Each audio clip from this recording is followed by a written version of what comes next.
हैं प्राण प्रिय हैं यह क्या, बोलो ढंग बेढंगा क्यों है। बेवक्त फूल से मुखड़े का हो रहा मलिन रंग क्यों है। जिन आँखों ने हो त्रास दिया वे आँखें फुड़वा दूंगा मैं। जो जिह्वा कड़वा बोली हो वह जिह्वा कटवा दूंगा मैं। लटके मोती क्यों बिखरे हैं, मन मार मार क्यों मचला है। बढ़ गई मांग उलझन में हो, काकुल का कुल रंग बदला है। क्यों कोप भवन में बैठी हो, क्यों भारी तुमको पल पल है। जो तुम्हें प्राण से प्यारा है उसका अभिषेक दिवस कल है। उठो 16 श्रृंगार करो, क्यों धूल धूसरित हो रानी। क्या संकट है क्या पीड़ा है, क्या इच्छा है मांगो रानी। राजा के यह शब्द सुन खोले दोनों नयन, गहरी सांसें छोड़कर बोली रानी बैन। मैं कौन तुम्हारी होती हूँ, क्यों मुझे सताने आए हो। मन में रखते हो स्वार्थ भाव, प्रत्यक्ष मनाने आए हो। इस जग में कौन हुआ किसका, सब मुँह देखे की चाहत है वही तुम्हारी प्राण प्रिया जिससे पूरी अपनायत है। तुम कहते हो मांगो रानी, वह जान मांग पर मिटती है। बिन मांगे मोती मिलते हैं, मांगे से भीख न मिलती है। अच्छा जो मांग शीश पर है, देखिए मांग क्या देती है। बिखरे बालों को मांग सदा हाथों से बंधवा देती है। उत्तर में नृप ने कहा, धन्य तुम्हारा ज्ञान, तुम अपनी ही मांग का करती हो अपमान। सन्मान मांग का रानी जी, पूछो अपनी इन पटियों से। प्रियतम की प्रिया इसी से हो, भरती हो इसे मोतियों से। ऐसे वैसे से मत मांगो, मांगो उससे जो पूरा हो। जो सदा मांग का प्रेमी हो, जो सदा बात का सच्चा हो। अच्छा यह कविता जानी दो, बतलाओ तो क्यों रूठी हो। तुम तो फूलों सी हंसती थी, इस समय क्या हुआ रोती हो। महाराज की बात सुन उठ बैठी बेपीर, भौहों पर बल आ गए और संभाले तीर। बोली तुम मेरे स्वामी हो, मेरा मन रखने वाले हो। रघुवंशी हो सतवादी हो, प्रण पालन करने वाले हो। राजेंद्र धर्म है पुरुषों का, जो कहते हैं सो करते हैं। प्रणवीर वही कहलाते हैं, जो प्रजा पे अपनी मरते हैं। चाहे हो जाए मित्र शत्रु, चाहे संसार पलट जाए। सिर कट जाए तो कट जाए, पर वचन नहीं जाने पाए। कुछ ध्यान तुम्हें है, तुम पर है मेरे दो दो वरदान प्रभो। वही मेरे धन मुझको दो, बनते हो यदि धनवान प्रभो। राजा बोले बस यही, इस पर ही यह स्वांग। इतनी लंबी भूमिका और जरा सी मांग। दो बर तो कोई चीज नहीं, जितने भी जी चाहे ले लो। मैंने सीखी है नहीं नहीं, जो भी मन को भाए ले लो। गरजे तो अति बरसे न बूंद, यह सब धोखा मेघों में है, जो कहा किया, जो दिया दिया, बस एक बात मर्दों में है। रानी बोली व्यर्थ यह सब है नकली जोश, हो जाते हैं समय पर बड़े बड़े खामोश। कुछ क्रोध नहीं, अपमान नहीं, करती हूँ मैं उपहास नहीं, सच तो है मुझको तो अब पुरुषों का है विश्वास नहीं। चिकनी चुपड़ी बातें कहकर मुझ अबला को मत बहकाओ, सच्चे गर हो हे रघुवंशी, सौगंध राम की खा जाओ। राजा बोले किस लिए बढ़ा रही हो रार, तुम्ही कहो मेरा रहा झूठ कभी व्यवहार। रानी बोली ठीक है यह शपथ महान, अब मुझको विश्वास है पाऊंगी वरदान। लो सुनो प्राण प्रति प्राणनाथ, वह थाती आज मांगती हूँ, कौशल्यानंदन के बदले निज सुत को राज मांगती हूँ। ऋण जो कि दूसरा है मेरा, सो सुन लो कंपित मत होना। क्षत्रिय नरेश कहलाते हो तो सत से विचलित मत होना। राजा जो राम हो रहा है, वह राजा नहीं उदासी हो, कल ही से 14 वर्षों को तपसी बनकर वनवासी हो। प्राणेश प्यार सच्चा हो तो प्यारी के सम्मुख मुख खोलो, प्रणवीर अगर कहलाते हो तो बोलो एवमस्तु बोलो। ओह शब्द यह थे नहीं, थे जहरीले बाण, किए जिन्होंने नृपति के क्षण में व्याकुल प्राण। उन सीधे साधे राजा का मस्तक घूमा इन बातों से, पल भर को आंखें बंद हुई, सिर थामा दोनों हाथों से। मूर्छित होने को थे लेकिन सतबल ने बल तत्काल दिया, पृथ्वी पर गिरने वाले थे धीरज ने किंतु संभाल लिया। सोचा यह फल है कर्मों का, अबला से अनुचित नहीं हुआ, यही विचार कर रघुवंशी आसन से विचलित नहीं हुआ। नारी जब प्रकृति रूपिणी है, नाना प्रपंच कर सकती है, पर जागृत आत्मा के मन में भ्रम तिमिर नहीं भर सकती है। आधे क्षण तक मौन रह बोले दशरथ राव, रानी तेरे सामने कहता हूँ सद्भाव। सब पुत्र पिता को हैं समान, तू भी यह बात जानती है मुझे एक से राम भरत, वह त्रिभुवन नायक साक्षी है। पहला जो वर मांगा तूने, वह नहीं हुआ है भार मुझे, मिल जाए राज भरत ही को, उत्साह सहित स्वीकार मुझे। पर राम वनों में वास करे, फिर वह भी 14 वर्षों को, इसमें क्या तूने सोचा है, मैं समझ न पाया भेदों को।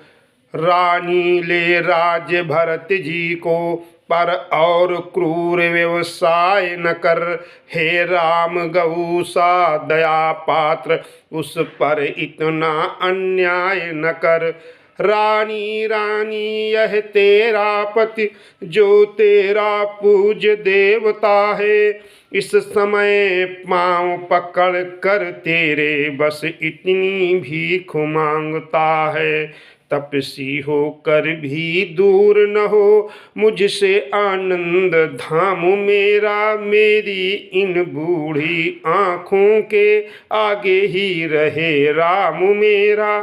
वाक्य नहीं थे भूप के, थे आकर्षण मंत्र छिन्न भिन्न करने लगे रानी के षड्यंत्र। घटने वाली जो होती है वह घटना निश्चय घटती है, नारी जब हठ पर चढ़ती है तो नहीं हटाए हटती है। कहने को तो इन वचनों ने पिघलाया कुछ कुछ रानी को, पर होनहार के पाले ने फिर जमा दिया उस पान को। रानी तो राजी हो जाती, पर रोका कपट कतरनी ने, तत्काल बजाई कोने की दीवार किसी की कोहनी।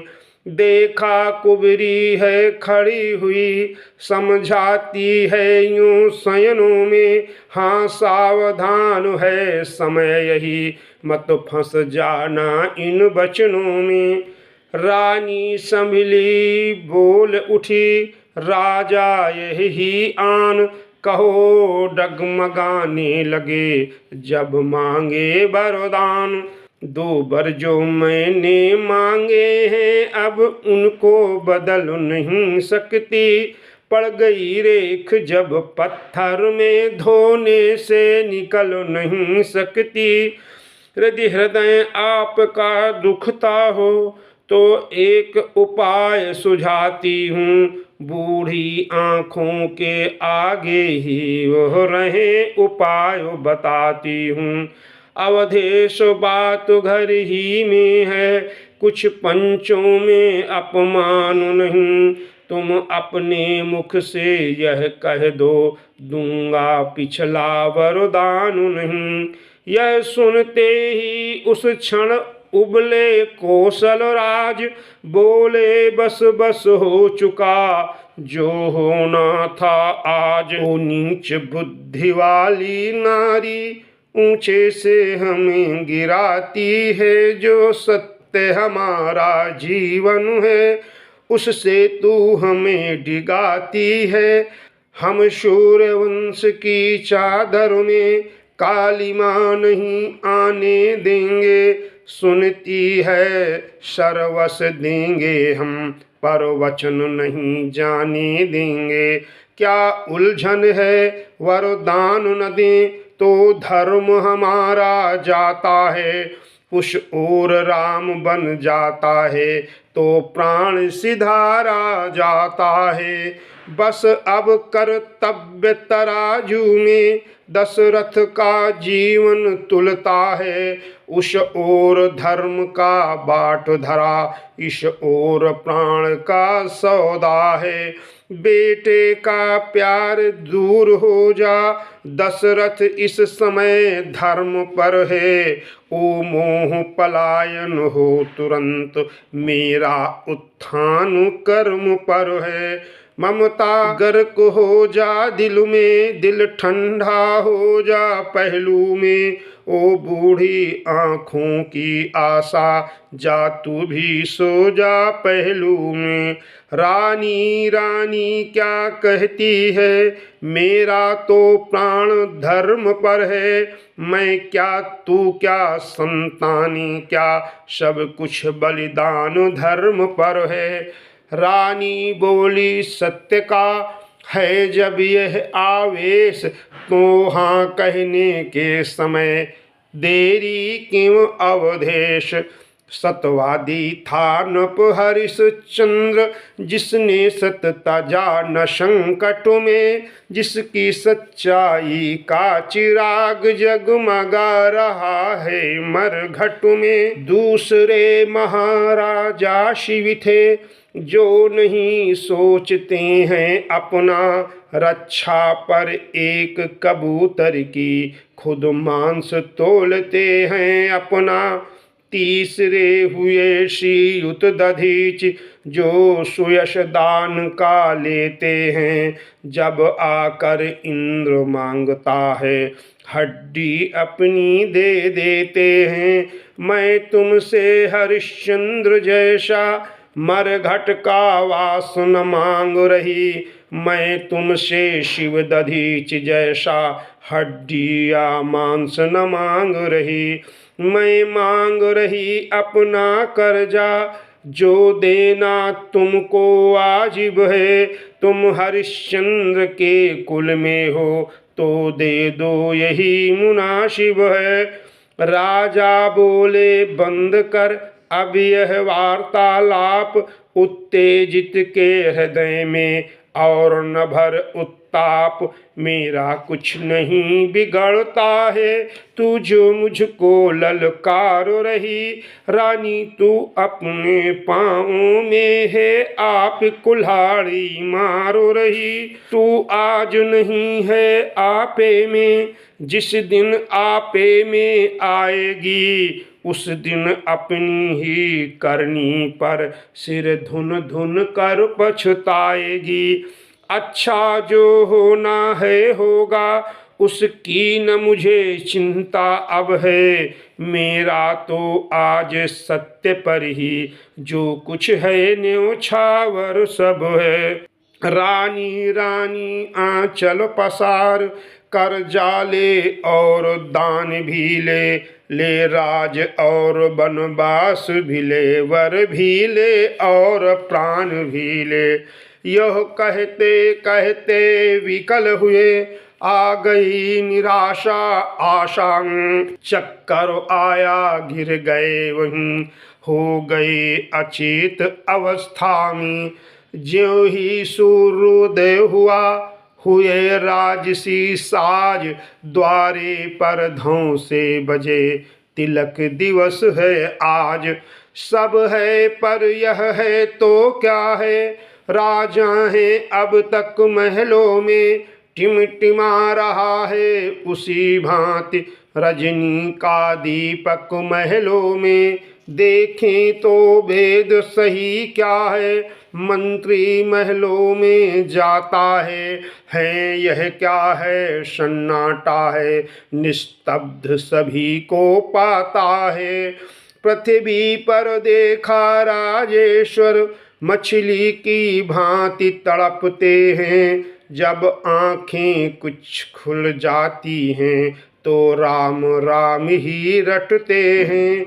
इतना ही नहीं और देखा, वस्त्रों के टुकड़े टुकड़े हैं।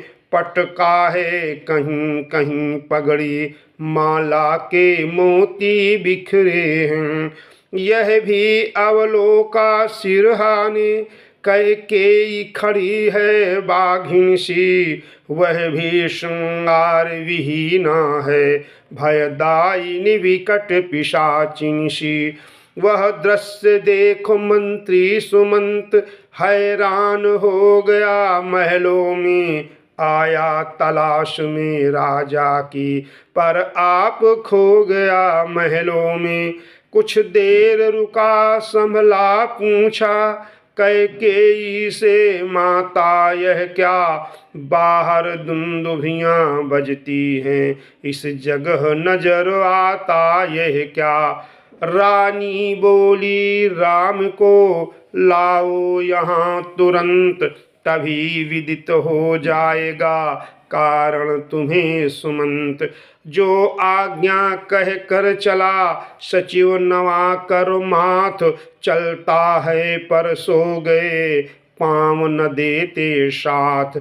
उदय हुआ था पुरी में सुख का पूर्ण प्रभात। महलों में थी अभी तक दुख की काली रात। मंत्री ने जाकर कहा, उठे शीघ्र सुख कंद। आए माँ के सामने रामचंद्र सानंद। देखा मूर्छित है पूज्य पिता, माँ की भ्रुगुटी है चढ़ी हुई। मानो शिकार जिस जगह पड़ा है, वहीं शिकारिन खड़ी हुई। आदर्श पुत्र ने धूलि प्रथम माता जी के पाँवों की ली। फिर पास पिताजी के जाकर रज उनके चरणों की भी ली। बोले, हे पिता हुआ यह क्या, क्यों तुमको मूर्छा आई है। क्या किसी रोग ने घेरा है या कोई विपदा आई है। मंत्री मंत्री माता माता यह ऐसे क्यों अकुलाए हैं। क्या मुझसे कुछ अपराध हुआ जो मेरे पिता रिसाए हैं। वीणा के स्वर की तरह यह मीठी झनकार पहुँची नृप के कान में बन जीवन आधार। कुछ आया चेत खुली आँखें फिर एक श्वास मुख से निकला। धीरे धीरे अब होंठ हिले हे राम शब्द मुख से निकला। बेटे की प्यारी छवि निहार अच्छी प्रकार भर ली आँखें। आशीष आँखों आँखों में दे फिर वहीं बंद कर ली आँखें। कैकेयी ने तब कहा राम इधर दो ध्यान। मैं जो कहती हूँ उसे सुनो लगा कर कान। तुम बार बार हो सोच रहे किस दुख ने इन्हें दबाया है। इसका कारण बतलाने को मैंने ही तुम्हें बुलाया है ज्ञात तुम्हें तुमसे इनको अत्याधिक प्रीति है ममता है। यह उसी मोह का चक्कर है जो इनकी बुरी अवस्था है। 2 वर देने का वचन मुझे अवधेश्वर ने दे रखा था। जब समय हुआ तब मांग लिया जो कुछ भी मुझे मांगना था। मांगा यह तिलक भरत को है 14 वर्षों वनवास तुम्हें। यह सुन नृप मूर्छावंत हुए इच्छा थी रखें पास तुम्हें। पर हुआ वही जो होना था पूरी न हो सकी इच्छा यह। तुम अपना धर्म समझते हो तो शीश चढ़ाओ आज्ञा यह। मंत्री ने जब यह सुना कंपित हुआ शरीर वहीं भूमि पर गिर पड़ा हो अत्यंत अधीर। मन ही मन मुस्का रहे राम सच्चिदानंद। हाथ जोड़कर मात से बोले आनंद कंद। बड़भागी वह बेटा है जो पितु माँ का आज्ञाकारी है। माता यदि यही आज्ञा तो जिंदगी पवित्र हमारी है। हम इतने बड़े हुए फिर भी यह खेद सदा ही रहा हमें। माता या पिता किसी ने भी आदेश न कोई दिया हमें। निश्चय है आज स्वर्ण अवसर आज्ञा हमको देती है माँ। है आज हमारा अहोभाग्य हमसे सेवा लेती है माँ। हम स्वयं विचारा करते थे थोड़ा सा समय बनों में दें तब जानेंगे हम दुख क्या है जब जीवन दुखी जनों में दें। सच कहते मन की कहते हैं है तिलक बहुत ही भार हम। वह भरत प्राण प्यारे को हो इसमें आनंद अपार हमें। हाँ चिंता कुछ है तो यह है पितुवर की आज व्यथा इतनी। अचरज है क्या इतने पर ही है इनकी बुरी दशा इतनी। संभव है बात और भी हो जिसका आघात करारा हो। मालूम हमें यह होता है कोई अपराध हमारा हो। इस प्रकार कहते हुए बढ़े पिता की ओर। तभी कैकेयी ने कहा ठहरो करो न शोर।